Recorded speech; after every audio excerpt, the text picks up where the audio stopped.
So it's an interesting story and an interesting field because it's quite prevalent in the population, obviously in men. Please, Ilpo. Thank you, Eric, for the kind invitation. My first time in using my combo. I hope I will come again. So this is the title of my talk, and it would be nice if it were so simple. Just give testosterone to men and they all will stay in good shape forever. But it's not. So we saw this slide already. So the female rejuvenation started some 500 years ago. And now a short history about male rejuvenation, which is not quite as long. It started in the late 1800s. The first one was in this field was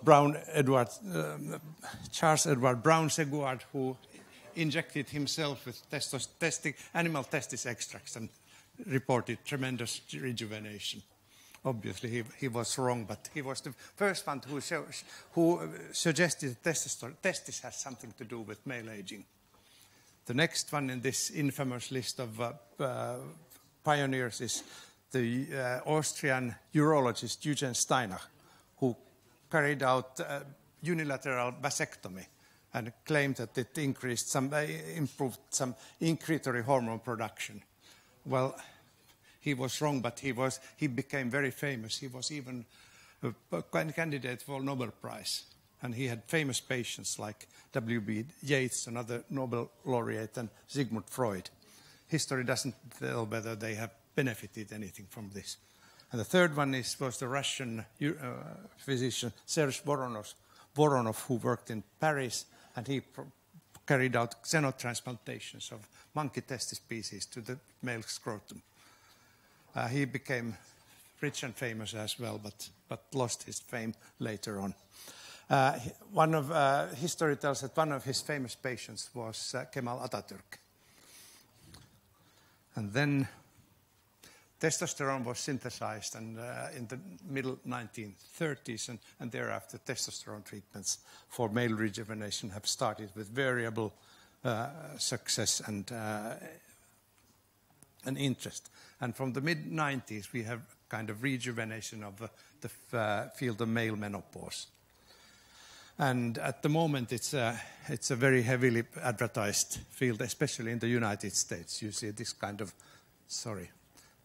of advertisements, and at least what we can state is that there's a strong analogy between the marketing of testosterone for aging men and estrogen therapy for menopausal women. But are we ignoring the lessons of the female side? Is it so that we learn from history that we learn nothing from history? And in the bottom statement I would like to make is that before we make millions of men take testosterone, we need large randomized clinical trials to find out whether the benefit more than whether the benefit is more than harm. And this information is still missing. I hope that this is the point I can make in my presentation. So we can divide male hypogonadism into two types. There's the youth onset hypogonadism, like Klinefelter-Conrad syndrome, and so on. And there's no dispute that testosterone treatment is the treatment of choice for these men. They benefit tremendously from testosterone replacement. But then there's the other type, the late onset hypogonadism, which is functional suppression of the hypothalamic pituitary testicular axis due to aging, chronic illness, or especially obesity. It's usually the testosterone decreases in the borderline of normal and subnormal. And this situation is probably overdiagnosed and underdiagnosed and overtreated and undertreated because the right patients don't get the treatment and the wrong patients do get the treatment. It's less common than it's believed. With the EMA study, we found that the prevalence in men between 40 and 80 years of age is about 2%. And testosterone, the benefit-risk ratio of testosterone is still largely unknown. So now we have a new syndrome. It has many names like a dear child has. The symptoms can be divided into 3 categories: the sexual symptoms, physical symptoms, and psychological symptoms. You can read them here. I don't need to read them out loud. Our evidence and our experience is the sexual symptoms are the most specific symptoms. And I could already at this point say that if a man doesn't have, a man complaining the so-called late onset hypogonadism, if he doesn't have sexual symptoms, he doesn't have LOH. The field is very polarized, as you can see from these 2 titles. Here is one promoting testosterone treatment, and here is another one doubting whether the syndrome exists at all. As usual, the truth is somewhere in between, but it's very difficult to say where we are at the end of the day when we have enough information. Are we closer to this side or to this side? So what happens to testosterone when men age? There is a slight decrease, as you can see here. So these are from 3,200 men between 40 and 80 years of age. Total testosterone decreases a little bit, but it's clearly within the normal range, about 10 nanomoles per liter. Free testosterone decreases a little bit more because sex hormone-binding globulin increases with age. So the proportion of free testosterone goes down a little bit more. These curves are not very impressive, but now I show some curves that are very impressive. These are the sales figures of testosterone. They are going up everywhere. Especially the sales in Canada is very impressive. I have been told that the reason for this is that the mail order companies selling testosterone are located in Canada. And so what is sold in Canada is most likely consumed in the United States. The figures from Greece are not here. I wonder if anyone knows how it is here. Okay, so with the late onset hypogonadism, at the moment we have some facts, but mainly just questions. So clear hypogonadism, if testosterone is really low, it has to be treated, irrespective of the age when it is diagnosed. Testosterone decreases with aging, but how often does it lead to hypogonadism that needs treatment? It's still an open question. Is aging the only reason for the so-called LOH, or are there other preventable causes? We can't prevent aging, but if there are preventable causes, we should know them. What is the causality between low testosterone and ill health? And how should LOH be diagnosed? And is LOH irreversible or reversible? What are the treatment options for LOH? And if we choose to give testosterone to men, what are the benefits and risks? Here is another way to look at the EMAS testosterone data. We have now stratified them according to body mass index. And now you can see that there is a decrease in testosterone. It's not so much due to aging, but it's due to overweight and obesity. So you can see this is quite clear and impressive. Interesting phenomenon is, so with obesity, sex hormone binding globulin goes down. With aging, it goes up. And when the aging male gets obese, this is a confounding factor when we talk about changes in testosterone. So this is David after having spent some time in the United States. And we can state that, so according to our data, 75% of men who have LOH are overweight or obese. But don't mix obesity with LOH, because only 1% of obese men have LOH.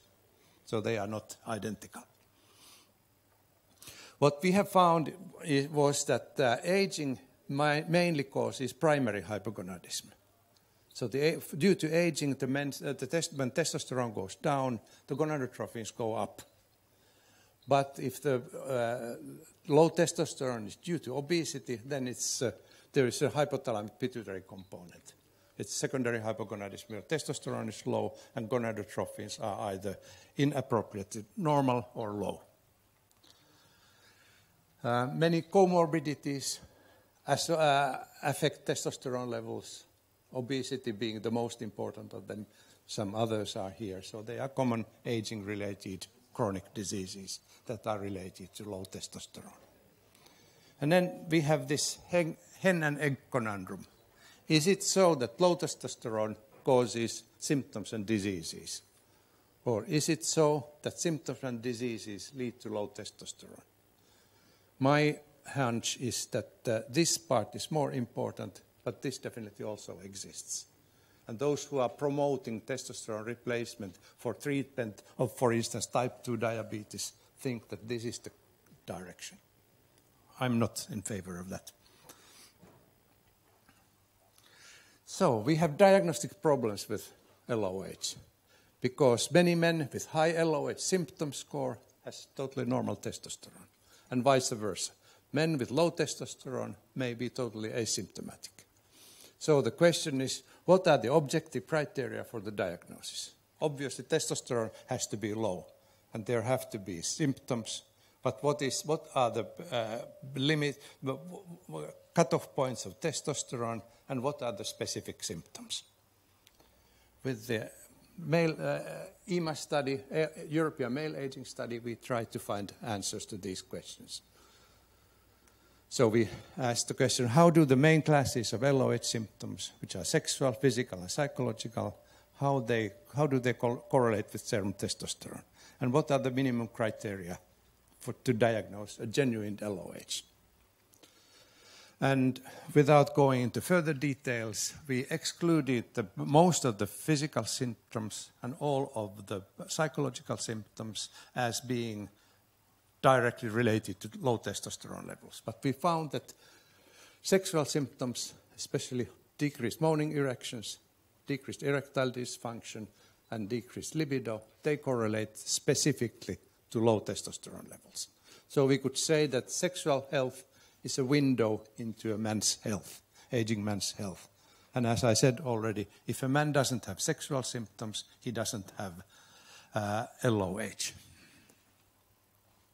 So these are the EMA strict criteria for the diagnosis of LOH. So the man has to have these 3 sexual symptoms listed here, and his total testosterone should be below 8 nanomoles per liter. Or if it's in the gray area, then calculated free testosterone helps in the diagnosis, and it should be at this level. And according to these criteria, if we take average 40 to 80 years old European men, the prevalence of this diagnosis is only 2.1%. It starts from 0.0 at this age and goes to 5% at this age. But obesity and poor general health are more important than aging in causing LOH. And then we have to remember that there is a high background prevalence of sexual symptoms, which are still the most specific symptoms. About 25% of men in our study group complained about sexual symptoms, but only in 2% of them the testosterone levels coincided with the sexual symptoms.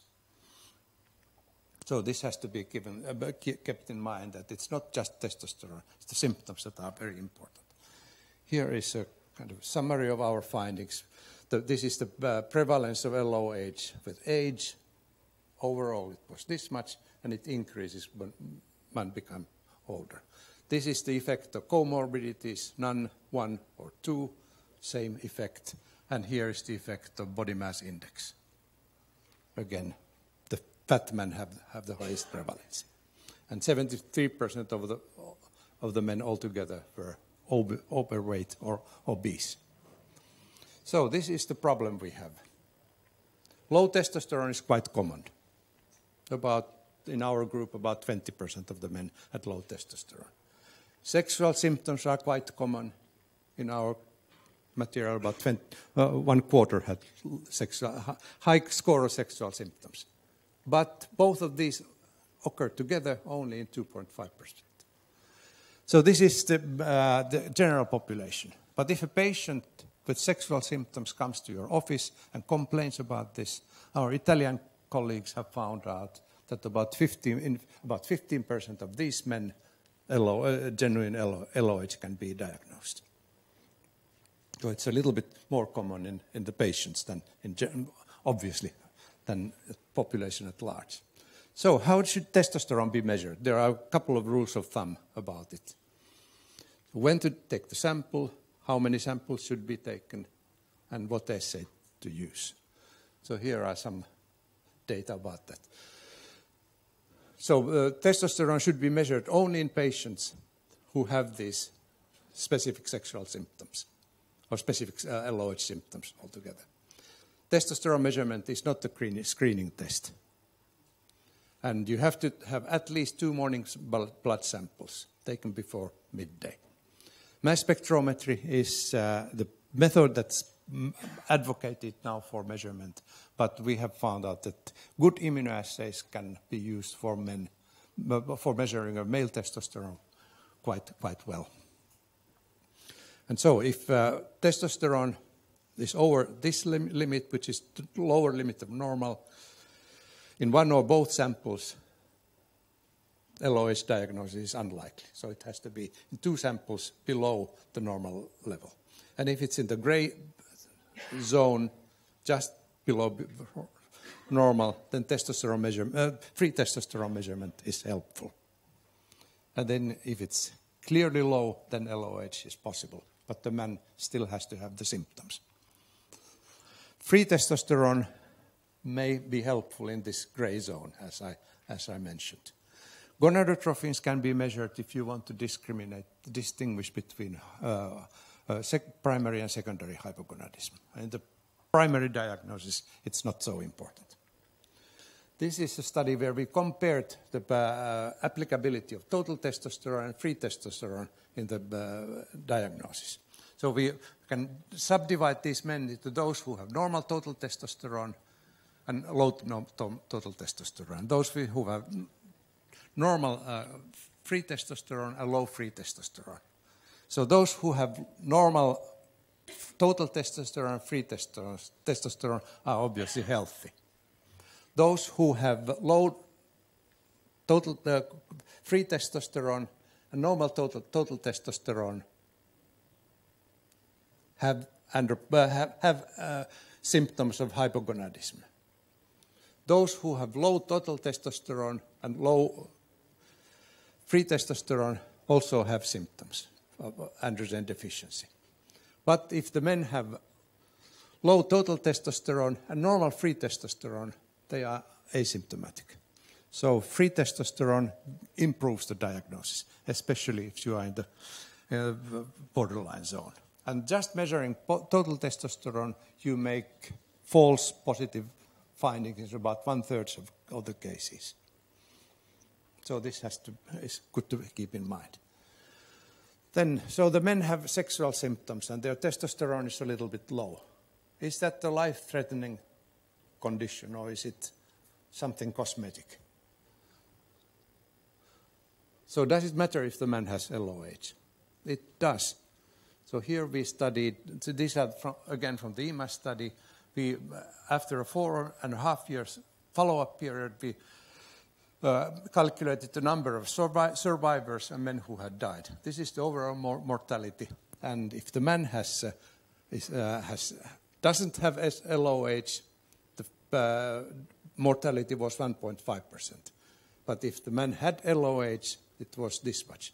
So there was 7-8-fold increase in mortality. So LOH is, if it's diagnosed, it's a serious condition. And to say the least, you have to keep close eye on these men because they are at high risk of dying. And then a few words about testosterone therapy. So there are clear effects of testosterone therapy have only been shown in men who have clearly suppressed testosterone levels. Benefits of testosterone in typical LOH, where testosterone is somewhere in the borderline, is mostly without evidence-based evidence. Here are some risks of testosterone treatment. The cardiovascular disease risk has received lots of attention during the recent 2-3 years. But the opinions whether it's a real one do vary. We still don't know how important this is. Prostate disease, there has not been clear evidence that testosterone treatment would increase the prevalence of the occurrence of prostate cancer. It increases a little bit PSA, but probably not. It's probably not of clinical significance. Erythrocytosis is quite common in men who get testosterone, sleep apnea and acne as well. The problem with the whole field is that the quality of testosterone trials is highly variable. There are lots of poor studies with small n's, short treatment time, no randomized or blinding, no controls or biased controls. Many of them have no controls, and they usually show quite good effects. Very few studies exist with large N, long treatment time, prospective, randomized, and double-blind, and with proper controls. So we can say that the conclusive evidence-based information about the benefits and risks of testosterone therapy in LOH is still largely missing. Here is one way to increase your testosterone levels without giving testosterone, which is weight loss. The more the man loses weight, the higher his testosterone goes. These are from bariatric surgery, but the line is quite impressive. These are the EMAS data, where this is spontaneous weight loss of the men, either during a 4.5 year follow-up period. If they lost 5% of weight, their testosterone went up from this to this. And if the weight loss was 10%, it was greater, just like in the previous slide. So weight loss could be one way of, because 75% of these men are obese, weight loss and lifestyle modification should be the first line treatment. If that doesn't help, then no one really knows what should be done. It's not necessarily testosterone. Okay, so to conclude, LOH is usually caused by obesity and poor health, and only secondarily by aging. Sexual symptoms with low testosterone are the most robust diagnostic criteria of LOH. And so it's an important portal to old men's health. LOH is relatively rare, this percentage in this group of men. It's not inevitable and possibly preventable, reversible and treatable. And LOH is associated with multiple end organ deficits associated with, but not necessarily caused by, testosterone deficiency. There is 5-fold increase in mortality over 4.5 years in men with LOH. And low testosterone and sexual symptoms affect mortality additively. So obesity-associated LOH can be reversed by weight loss. Evidence-based information about absolute benefits and risk of testosterone treatment in LOH is still largely missing. Men with LOH need primarily lifestyle modification and treatment of comorbidities. And testosterone measurement is not a screening test, and testosterone is not a lifestyle drug. Testosterone treatment should be considered only with significant clinical symptoms, with documented low testosterone, when lifestyle modification and treatment of comorbidities have failed. And finally, I have shown data about the very recent large meta-analysis on effect treatment of men for low testosterone.